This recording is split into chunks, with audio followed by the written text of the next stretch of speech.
All right, hello everyone. We are here with the fourth interview. The person I will be talking to today is Aubrey Bates, and she is the owner of the local yoga studio, Studio Rise. Aubrey, thank you so much for being here. Hey, it's good to see you. Thanks for having me. Thanks to Rachel too for the suggestion. Yeah, absolutely. Rachel's the cause of all things good. So, Yeah. uh, just kind of give a quick backstory about you and kind of Studio Rise, just so you can kind of tee everything up. Okay. Yeah. So we actually are getting ready in 4 days to celebrate our sixth birthday. So we opened 6 years ago Awesome. on March 31st in a little tiny room downtown. In 2010, I'd had my third child, and as every woman does after they have a baby, they try to lose baby weight. So I knew she was my third. I knew I hated running. I'd done that with other kids. Like, that wasn't my thing. But my best Yeah. friend was a runner. So she was doing this yoga thing as cross training, recovery. I knew I wasn't going to run with her, but I would go to yoga with her. So Hmm. my first class was a power class, and I died, and I loved it. So Yeah. it was kind of that, like, oh, this is what my body was created to do moment. Yeah. So it's been 10 years now that I've been practicing. Yeah. Um, and my teacher at the time before I opened the studio, I said to her, why don't you open a studio? I think Ashland, like, there was just all of these classes going on at the Y. And actually, ironically, in the space that I'm in currently, was one of my first classes was in that location with a different teacher. Oh, really? Yeah. Yeah, it's kind of full circle moments. Sure. And she said, well, why don't you open the studio and I'll work there? I'm like, that sounds like a great idea. Yeah. Yeah. Great idea. Yeah. So I'm trying to think what year it was. I guess it was 13. I thought, well, I better get my training so I at least have some credibility. But the plan was that I would open a space, I would invite all of the teachers in, and I would just be behind the scenes Yeah. running. Sure. Sure. Yeah. So got actually only half of a training. It was 100 hours at a time, and Yeah. then opened in March. So that training, that first 100 hours was in January, Yeah. and we opened it in March. So Yeah. I think that's exactly what you're supposed to do, is just get the training and then dive right into it and just learn on the dive in. go. Yeah, Yeah. that's the way I pretty much do things. Yeah. So like I said, it was like one class a week, in a tiny space. Very quickly, I hired a second teacher. Hmm. Um, Not the one that originally, she didn't come on until a couple years later. Yeah. So it has organically grown.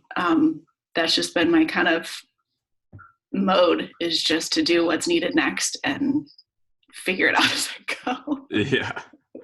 Well, obviously it's kind of worked out because you're getting ready to move into a new building downtown and Yeah. kind of shift focus a little bit. Yeah. And before we dive too deep into it, how is this kind of the journey of the last 6 years? What have been some of the changes for yourself, or what's one thing that you didn't set out to do that has kind of come to fruition over the last 6 years for you? Um, all of it is nothing what I set out to do. Yeah. But I mean, every step along the way, like that first class, I said, oh, this is what my body was feeling like, very natural and at home. I think that Hmm. was the first time that I felt like I existed within my own body. I'm a very cerebral type person. Yeah. So I was always observing things and thinking about things, and um, emotions weren't really part of the game.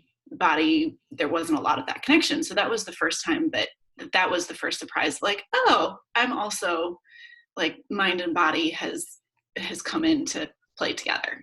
Yeah, sure. Um, and then a few years later was the soul came along with it. The the spiritual, the emotional, kind of that aspect came along. Yeah. So when I started, I never thought, like, oh, I'm going to set out and become a whole person and wake up to these things that I had forgotten or whatever. Yeah. Um, but that comes with it. Um, and that was really what I realized was missing for so many people. Mm. So that's kind of spurred and spawned my style. I have completed more training, but that's really what's given me my style of the classes I teach, and kind of the center of everything that we do. And what has spurred into this growth is the idea that we are whole people, and sometimes we come at life just with one particular facet and kind of forget about the rest. Yeah, absolutely. I was surprised at how well received. It's a non-conventional thing. I mean, Definitely. in a conservative town, yoga is Yeah. Is a little less conservative. So I was surprised and pleased beyond any expectation how well this has been received, and just the embrace that we've gotten from the community and the community we've built. So Yeah. super surprised by that. But looking back, it's like, yeah, that's what Yeah. what was supposed to happen. Definitely. So just kind of talking about the growth that kind of you've experienced individually in your life, just kind of talk about the growth of that next step for Studio Rise. Is that what it's going to be called when you move into the new building, or will you be changing the name and the focus? Yeah, it's close. We are rebranding Gotcha. to Rise Studios. Gotcha. So that will speak to the more the physical space. It will have 2 studios in it. It will have 3, I'm calling them like treatment rooms, as well as a gym. So Rise Studios is the umbrella overarching name of it. Now the divisions under each of that, there's Rise Yoga, there's Rise Health, and then there's the SOAR method. So do you kind of go and break down into some of those? Like Rise Health, I think was the first one. That was the one that really caught my attention. What's that going to look like? Yeah. So along this journey of like kind of just taking next steps, that led me to Ayurveda. So Ayurveda is the grandpappy of where yoga came from. So under the umbrella, yoga was one element of this very ancient way of living. So Ayurveda just means the wisdom of life. So it embodies all the things that I was interested in. So there's yoga, there's nutrition. It's about digestion. So not just what food you digest, but the visual digestion, the intellectual digestion, the like I said, everything that I've ever been interested in gets like hunked together in this one study. Cool. So I went to school for that. I've got internships coming up in May, as long as travel is still a go. Right. But so that Rise Health will be Ayurveda. I will meet with and have clients one-on-one, give them suggestions. It's based on your constitution. Everybody has a different makeup, and that means everybody requires different counterbalances to stay in harmony, depending on their makeup and what is out of balance. So Ayurveda will be under Rise Health. We have massage therapists. I've got 3 coming on, because that is another, again, centered on like the integration of mind, body, and soul, another kind of treatment option. Looking at acupuncture. So looking for somebody to do acupuncture, spiritual development. So kind of when things come up during a yoga class and you need somebody to talk to, there will be somebody in-house to follow up with you. That'd be really cool. So that they all fit together, but that's the health aspect is more one-on-one. Whereas the Rise Yoga is the classes. Gotcha. That's really the spiritual development piece. I think that's really cool. Because I think one of the things that you definitely see more is just the yoga studio being that place of physical health, which is, I think, a fantastic part of it. But how important do you think for like fully getting everything out of that yoga experience? How important is that mind and like that soul piece, in your opinion? In Ayurveda and in my beliefs and my Christian foundation, a lot of our suffering comes from when we forget our true nature as spirit, that we have a spiritual side to us, that we are spirit. We are spiritual beings having a human experience. So much of the mental health issues we see, much of, I mean, even the physical, the mindset affects how you feel physically. Absolutely. So I think it is the piece. Yeah. When you come to yoga and you're moving your body, the memories of every experience you've ever had live in your cells. And so you start kind of shaking that up and kind of moving it around and transferring energy. And sometimes you just don't even know quite what to do with it. So Yeah. I think that's the first little like nudge that like, okay, maybe this is a mental, emotional, spiritual thing, and Right. in conjunction to the physical. Yeah. Um, Another thing is, I know, I mean, some people, you mentioned like the Christian background, that some people, if they have that spiritual foundation already, um, I've noticed there's some hesitance to really take on the spirituality of yoga. Um, what do you kind of say to that? I mean, because I feel like that's more of an add-on than just if that's your spiritual belief that you can't come and get the full effects of yoga too. So what are kind of some of the things, or if that's something that you've seen as well? Yeah. I mean, I'm not ever going to tell anybody what they have to do or what they have to believe, or that they're right or wrong in their beliefs. But Sure. it I will say it's your soul. It's what you bring that creates the experience. Hmm. So if you don't want it to be spiritual, want it just to be physical, it can be that. Hmm. If you are fearful that it's something that's opening you up to something that you don't want to welcome, then I would say that there's probably not anything that can happen on accident. Like that you're the one that's going to be bringing your beliefs, your soul to the practice. Hmm. I think that it is an embodiment of your beliefs.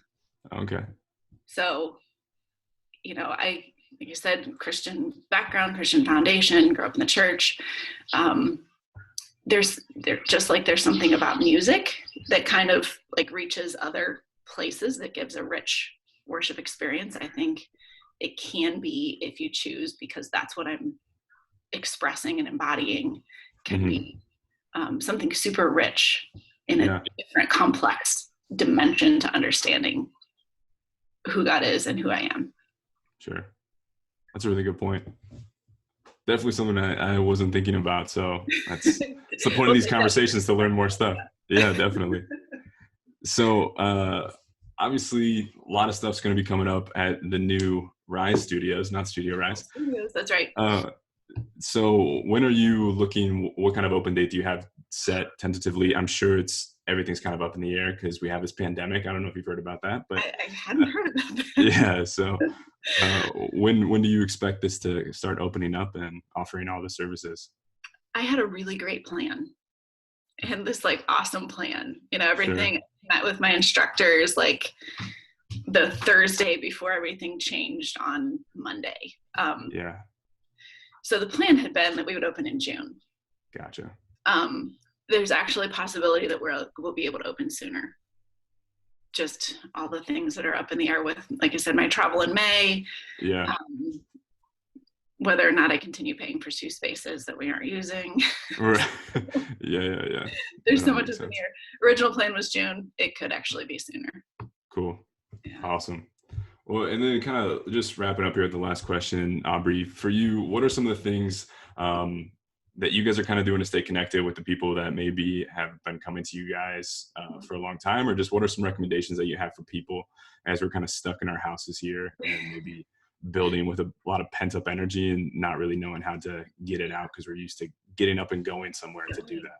Yeah, I would say so we have chosen not to do any online classes Mm. because the relational aspect and the community aspect is like you're just missing Sure. a huge chunk of it. So Yep. our approach has been more the mental, spiritual side of stuff. So I've been sending out pretty much my journal entries, emails, encouragements. There will be a couple meditations coming up every Monday for 3 weeks. We'll have some meditation just to give people this opportunity to be grounded, like to be still. Right. We were so addicted to, me too, to having a Yeah. plan and to moving, and so Right. we're feeling the whiplash of like this sudden stop. Yeah. And so I'm sending things more to like learn how to be. It's okay to sit still. It's Right. okay to take some time to recalibrate. You may be feeling grief and anger and anxiety and all these things, but Absolutely. grounding, I think, is really the kind of being in nature, being okay to be still. So we've got a checklist of, if you've run out of things to do, and like, memorize a song lyric, or Yeah. do an outdoor scavenger hunt, or you said the meditations, and I'm working on some online courses, specifically Ayurvedic online courses that you can learn from home how Yeah. to maintain harmony. Very cool. Awesome. I think you froze there. Yeah. Oh, there, yeah, back. Okay, cool. Awesome. Well, Aubrey, thank you so much for taking the time to talk with me today. This has been a fantastic conversation. I enjoyed it a lot. So I appreciate it. Sure. Actually, really quick, just so you can get a quick plug in, how can people like sign up for like those email like newsletters or whatever you're sending out? Yes, studioriseyoga.com. And you should have a pop-up you can enter your email, but just scroll down to the bottom of that homepage, and there's a place to join. Check it out. Cool. Yeah. Awesome. All right, Aubrey. Thank you so much. Yeah. Thanks, Josh. Yep.